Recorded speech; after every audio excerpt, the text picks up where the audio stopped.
नमस्ते बच्चों।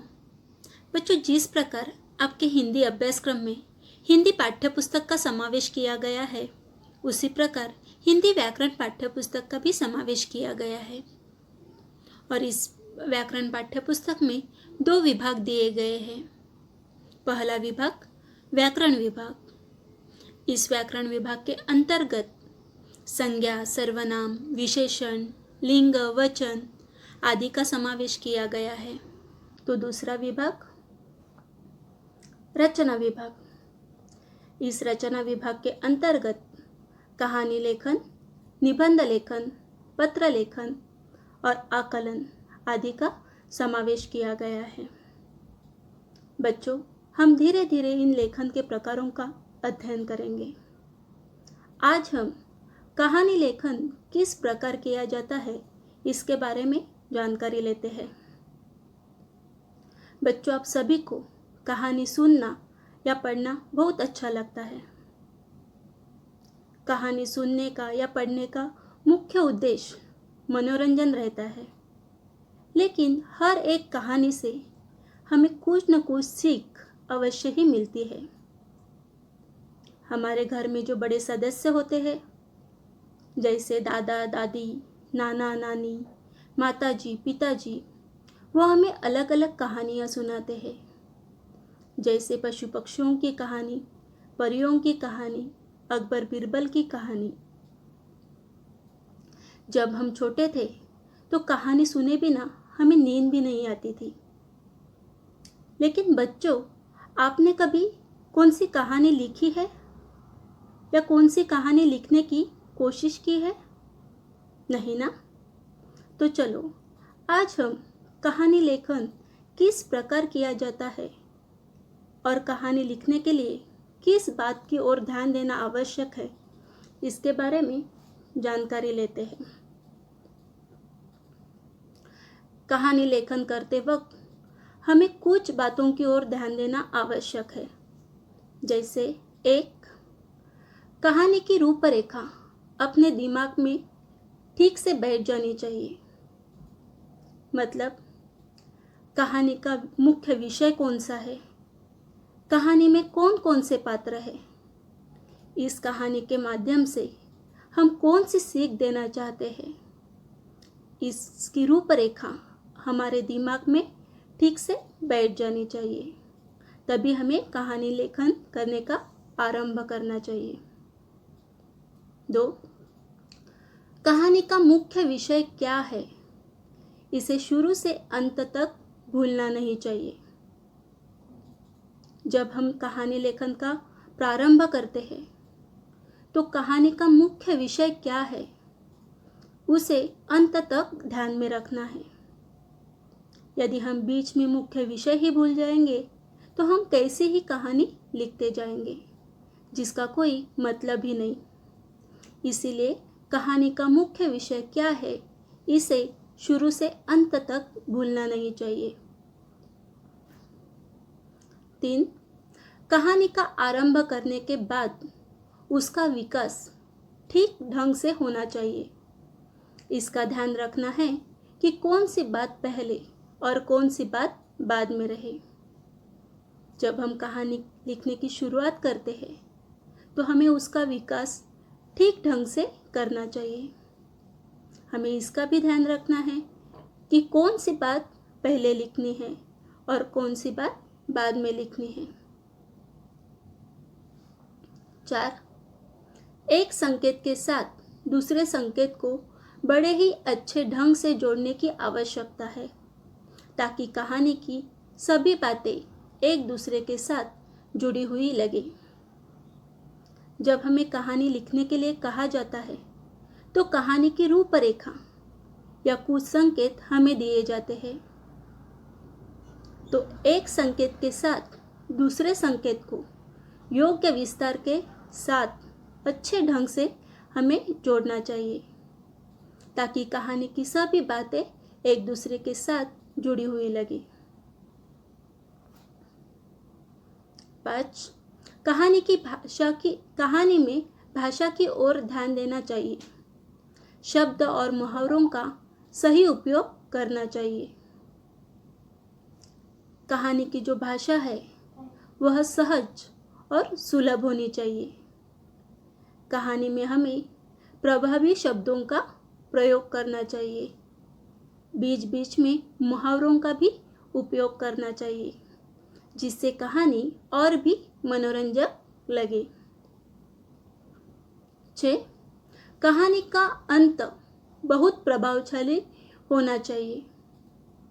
हमने देखा कि कहानी का प्रारंभ या शुरुआत आकर्षक होना चाहिए, जिससे हमें वो कहानी सुनने में या पढ़ने में दिलचस्पी पैदा हो। उसी प्रकार कहानी का अंत भी बहुत प्रभावशाली होना चाहिए। कहानी के अंत में हमें उस कहानी से कौन सी न कौन सी सीख अवश्य ही देनी है। कहानी का शीर्षक रोचक होना चाहिए, जिसमें पढ़ने वाले के मन में कहानी की उत्सुकता बढ़े। कहानी का जो शीर्षक है वह रोचक होना चाहिए, क्योंकि बच्चों पहले हम शीर्षक को सुनते हैं या पढ़ते हैं और हमें शीर्षक अच्छा लगा तो ही हम कहानी सुनने में या पढ़ने में दिलचस्पी लगाते हैं। इसीलिए कहानी का शीर्षक रोचक होना चाहिए, जिसमें पढ़ने वाले के मन में कहानी की उत्सुकता बढ़े। बच्चों, हम फिर से एक बार इन सभी जो बातें हैं इनको दोहराते हैं। कहानी लेखन के लिए हमें इन सभी बातों की ओर ध्यान देना आवश्यक है। 1. कहानी की रूपरेखा अपने दिमाग में ठीक से बैठ जानी चाहिए। 2. कहानी का मुख्य विषय क्या है, इसे शुरू से अंत तक भूलना नहीं चाहिए। 3. कहानी का आरंभ करने के बाद उसका विकास ठीक ढंग से होना चाहिए। इसका ध्यान रखना है कि कौन सी बात पहले और कौन सी बात बाद में रहे। 4. एक संकेत के साथ दूसरे संकेत को बड़े ही अच्छे ढंग से जोड़ने की आवश्यकता है, ताकि कहानी की सभी बातें एक दूसरे के साथ जुड़ी हुई लगे। 5. कहानी में भाषा की ओर ध्यान देना चाहिए। शब्द और मुहावरों का सही उपयोग करना चाहिए। नंबर 6. कहानी का अंत बहुत प्रभावशाली होना चाहिए। और 7. कहानी का शीर्षक रोचक होना चाहिए, जिसमें पढ़ने वाले के मन में कहानी की उत्सुकता बढ़े। इन सभी बातों को यदि ध्यान में रखकर हम कहानी लेखन करते हैं तो कहानी रोचक और मनोरंजक लिख सकते हैं। बच्चों, जब आपको कहानी लेखन करने के लिए कहा जाता है तो उस कहानी की रूपरेखा, कुछ संकेत आपको दिए जाते हैं और उन्हीं संकेत के आधार पर आपको कहानी लेखन करना होता है। जैसे मालिक का गधे की पीठ पर नमक लादना, नदी पार करते समय नमक का घुल जाना, बोझ हल्का हो जाना, दूसरी बार रुई लादना, भीगने पर बोझ बढ़ जाना और तकलीफ उठाना, शिक्षा। इस प्रकार कहानी की रूपरेखा या संकेत आपको दिए जाते हैं। इन संकेतों के आधार पर आपको पहले आपके दिमाग में उस कहानी के बारे में सोचना होता है, कुछ कल्पना करनी होती है। जैसे एक गांव में एक आदमी रहता था। वह हर दिन नमक की बोरियां बाजार में बेचता था। उसके पास एक गधा था, लेकिन गधा बहुत ही आलसी और कामचोर था। मालिक गधे के पीठ पर नमक की बोरियां लादकर बाजार लेके जाता था। रास्ते के बीच एक नदी थी। हर दिन उस नदी को पार करके बाजार जाना पड़ता था। ऐसे ही एक दिन मालिक गधे को लेकर नदी पार कर रहा था। अचानक गधे का पैर फिसल गया और गधा नदी के पानी में गिर पड़ा। मालिक ने बहुत परिश्रम के साथ गधे को पानी से बाहर निकाला और देखा किधर गधे को लगा तो नहीं ना, लेकिन गधा सही सलामत था। गधे ने यह महसूस किया कि उसके पीठ पर जो बोझ था वह हल्का हो गया था। बच्चों, क्यों हल्का हो गया उसके पीठ पर का बोझ? क्योंकि गधे के पीठ पर नमक था और वह सब नमक पानी में घुलकर बह गया था। गधा बहुत खुश था। उसने सोचा, क्यों न मैं रोज ऐसा करूं। उसके बाद मालिक गधे को लेकर घर वापस लौट आया, क्योंकि बाजार जाकर कुछ फायदा ही नहीं था। सारा नमक पानी में बह गया था। दूसरे दिन मालिक ने फिर गधे के पीठ पर नमक की बोरियां लाद दी और बाजार की ओर निकले। जैसे ही नदी पार कर रहे थे, गधा जानबूझकर पानी में गिर पड़ा। फिर से सारा नमक पानी में घुलकर बह गया। गधा बहुत खुश था क्योंकि उसकी युक्ति काम आई थी, लेकिन मालिक परेशान हो गया क्योंकि उसका नुकसान हो रहा था और आज उसने साफ साफ देखा था कि गधा जानबूझकर पानी में गिर पड़ा था। मालिक ने सोचा, अब गधे को सबक सिखाना आवश्यक है, उसे पाठ अवश्य सिखाना चाहिए। अगले दिन मालिक ने गधे के पीठ पर रुई ला दी। गधा पहले ही खुश था।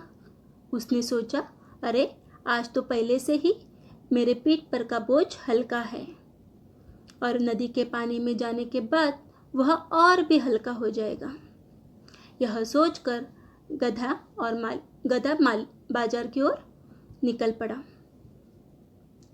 जैसे ही नदी आई, फिर से गधा जानबूझकर पानी में गिर पड़ा। लेकिन आज गधे के पीठ पर का बोझ कई गुना बढ़ गया था, क्योंकि रुई ने बहुत सारा पानी सोख लिया था। गधे को अभी चलने को भी नहीं हो रहा था। बहुत परिश्रम के बाद परेशान होकर गधा नदी से बाहर आ गया। अभी गधे को चलने को भी नहीं हो रहा था।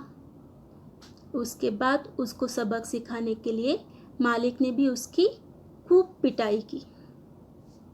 बच्चों, इस प्रकार हमें कहानी की कल्पना करनी है, कहानी के बारे में सोचना है। अभी इसी कहानी के साथ साथ हमें इस कहानी से क्या शिक्षा मिलती है, इसके बारे में भी लिखना है। तो बच्चों, इस कहानी से हमें क्या शिक्षा मिलती है?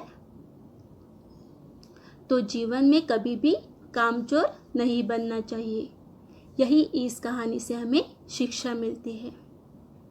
अभी इस कहानी को हमें शीर्षक भी देना है, योग्य शीर्षक ही देना है। आपने सोचा है इस कहानी का शीर्षक क्या है? शीर्षक मतलब टाइटल। क्या है शीर्षक?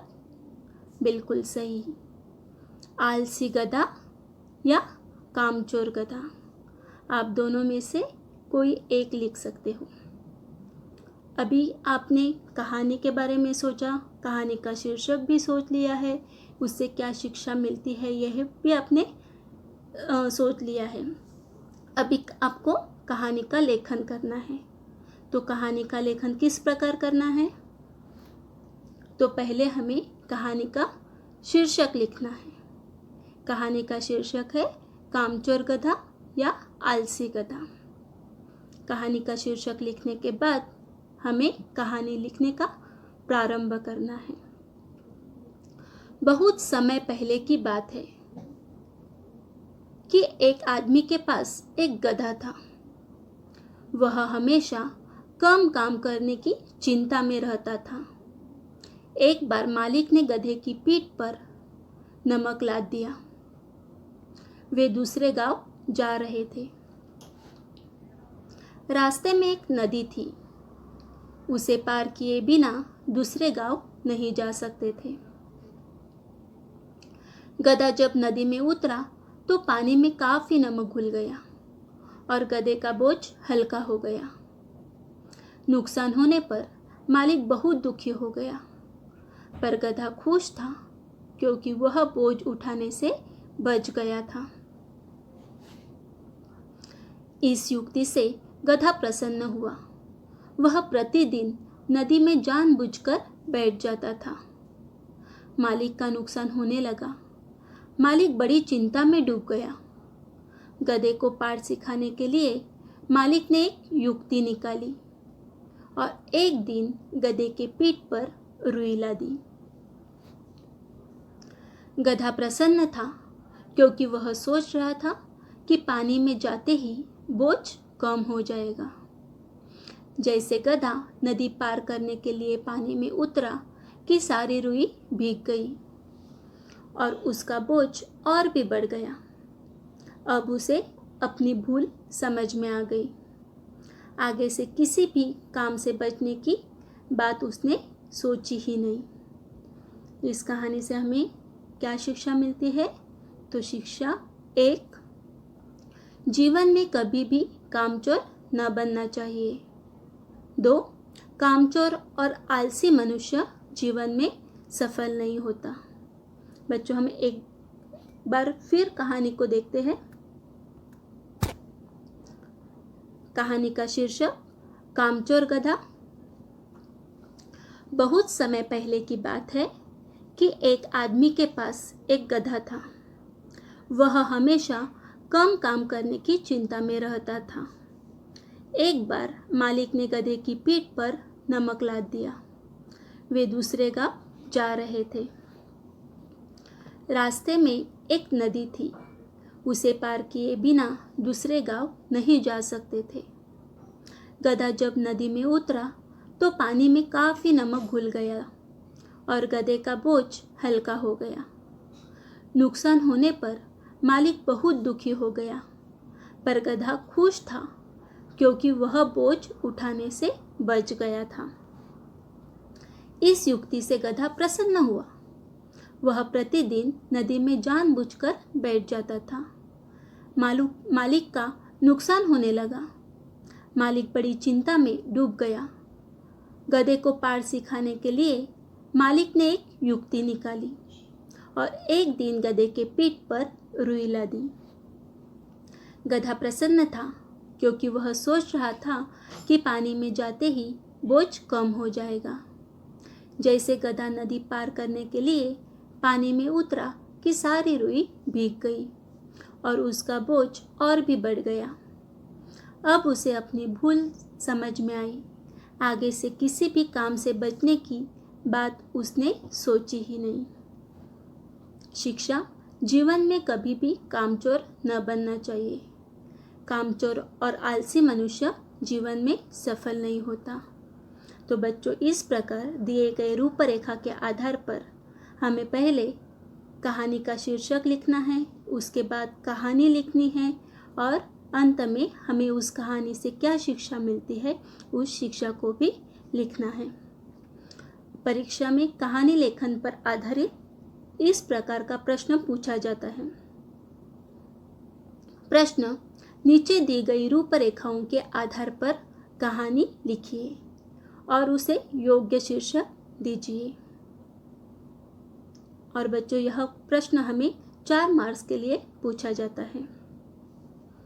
रूपरेखा, मालिक का गधे के पीठ पर नमक लादना, नदी पार करते समय नमक का घुल जाना, बोझ हल्का हो जाना, दूसरी बार रुई लादना, भीगने पर बोझ बढ़ जाना और तकलीफ उठाना। शिक्षा, ऐसी रूपरेखा आपको दी जाती है और इसी रूपरेखा के आधार पर आपको कहानी का शीर्षक, कहानी और कहानी से हमें क्या शिक्षा मिलती है, ये तीनों बातें लिखना आवश्यक होता है। धन्यवाद।